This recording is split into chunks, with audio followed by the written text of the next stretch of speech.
ढेर पढ़त रहिए लिखत रहिए कांच कुमार। सुन जी पढ़त रहिए लिखत रहिए कांच कुमार। तोरा देख के नैन लड़लिए तोरा देख के नैन लड़लिए भगे लई रे प्यार।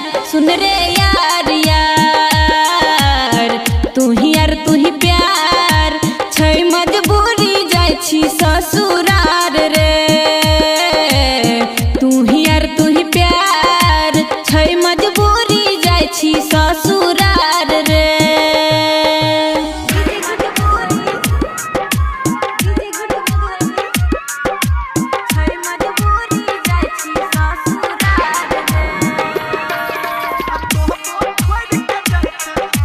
अभी आप सुन रहे हैं सावरिया म्यूजिक। हंसत रहिए कानत रहिए करत बात विचार। हंसत रहिए कानत रहिए करत बात विचार। सपना देख के हम हरलिए सपना देख के हम हरलिए रानी राजकुमार। कहला यार यार तू ही प्यार तो बहुत छोड़ के जाय छ ससुरार गे।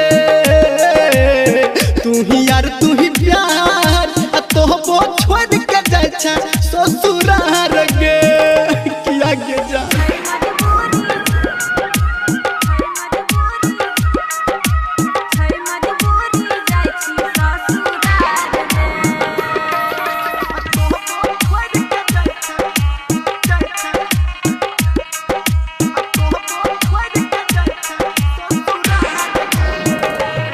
हेर जानत रहिए मानत रहिए रहने का विचार रे छोरा।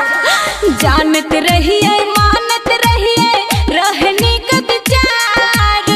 हमने तोरा साथ रहलिए हमने तोरा साथ रहलिए फूटल हमर कपार। सुन रे यार यार तू ही प्यार छै मजबूरी जाय छी ससुरार रे। तू ही प्यार छै मजबूरी जाय छी ससुरार रे।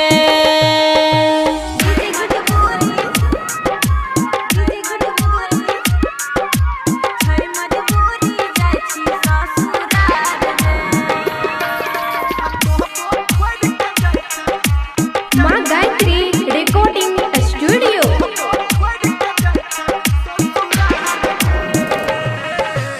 उठत रहिए बैठत रहिए के इंतजार।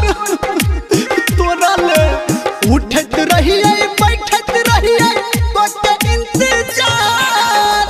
हम घड़ी में टाइम देखलिए हम घड़ी में टाइम देखलिए भ गेलै गे अन्हार। कहले यार यार तू ही प्यार तो छोड़ के जाय छ ससुरार गे।